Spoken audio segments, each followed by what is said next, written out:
moving. Hola! Hello! Diagut, salut, annyeonghaseyo. This is Riki from rikilikemagic, and she says hi. So, I used to always feel really weak when I couldn't handle or achieve or do as much as the people I was comparing myself to. There was always people who could work and then go out with their friends and then go see something that weekend and then also work on a project and go. And I could just never do that. I was really a sucker for comparing myself to people. Recently, I've been really working on that, working on focusing on the strengths that I have, because there's things that I do that other people can't handle. I've also been working on not asking for permission and not apologizing for everything that I do and not apologizing for myself.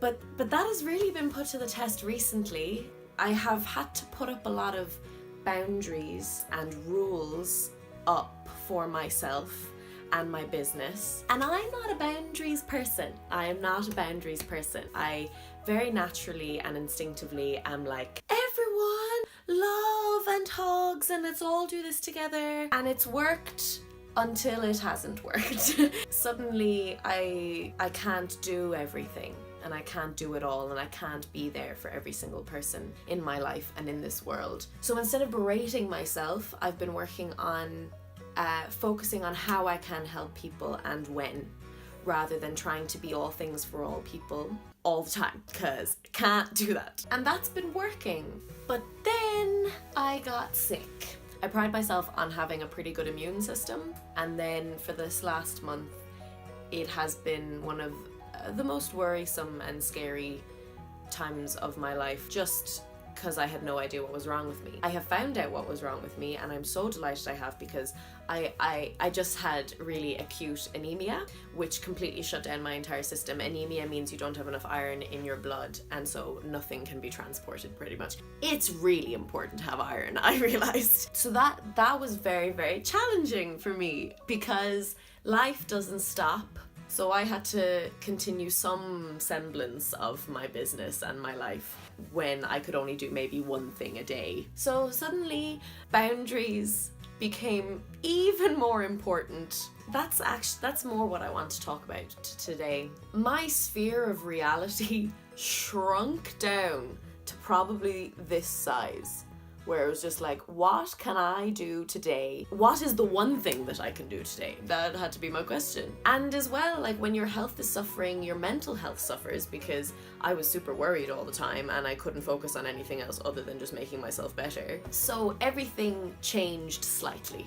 It didn't change a lot, but it changed enough for the decisions that I had to make even before I was sick, of making boundaries and structuring my life in a way that kept me sane and feeling safe, really had to become very, very important when I was really sick. I had to forgive myself because I changed as well a little bit. My behavior changed. I did things and behaved in ways that I don't usually. I mean, not drastically or anything. It just wasn't very Riki-like, because Riki is kind of clear and honest and calm and happy, and then I wasn't behaving that way. And I wanted to talk about and encourage anyone and everyone to never apologize for having to change a little, and never apologize for having to put up boundaries for yourself and say that you can't do that right now. You just can't do that right now, and not even giving much of a reason why. I mean, I had to tell people that I was sick, but then I was like, then that's it. I'm just not gonna do the thing. I can't do the thing right now. I really wanted to talk about it today because it gave me such a perspective on what I'm willing to give my time to versus what can just go take a hike, and what is worth it and what isn't. I would always be very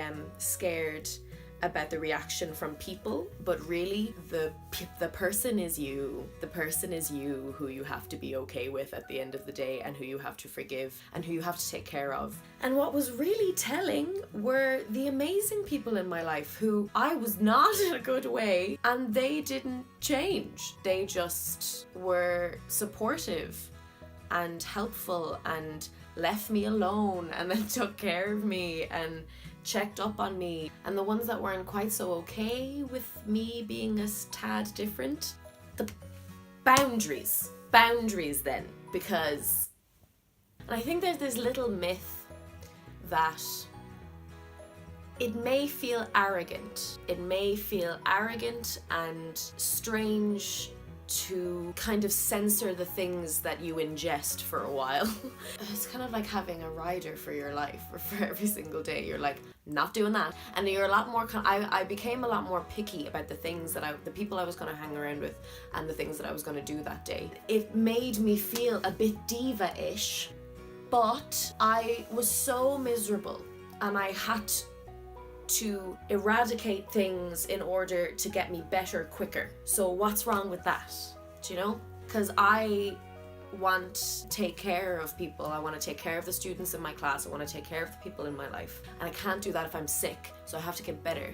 And to get better, I have to do this, and this. I have to eradicate all of the crap in my life and then just focus on getting better. And then that made me think about just doing that when I'm healthy. Also, it gave me a lot of perspective on what I'm willing to take and what I'm willing not to take. Being sick did that for me. I'm actually really, really thankful for all the lessons I learned in that whole month of So it's a tad more serious today, but I've had a serious time and serious thoughts. I just think it's important to work on, well, especially for me, especially for someone like me, where I just want everyone to be okay and everything to be okay, and I'm willing to sacrifice myself in order for everyone to feel okay.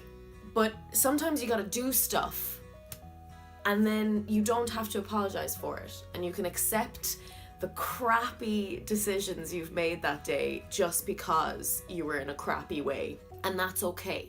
You can forgive yourself and you don't have to apologize for sometimes having a not good day. And then the people who accept it, and the people who don't accept it, just bleh, because you're gonna go crazy otherwise. You're just gonna go crazy otherwise. And I was almost going crazy. I don't know if I made any sense, and I hope I did, because you don't have to ask for permission and you don't have to apologize all the time for yourself. And boundaries are important, super important. I'm learning. Yeah, so it would be amazing to hear if this resonates with anyone about putting up rules for yourself on what you're going to ingest and what you're not going to ingest in your day. Not apologizing for things, not always asking for permission to just be unwell or be not good or be good, and it just being okay and accepting and forgiving yourself as well. It's a lot of stuff I've been through this month, and if anyone has anything else to add, that would be amazing. Thank you so much for watching this video if you did. If you enjoyed it, you can like, you can subscribe, you can ring the little bell that gives you all the notifications, you can share it with your friends, and you can follow me on Instagram, Facebook, Twitter, and Snapchat. Remember, you are who you choose to be. And she says bye.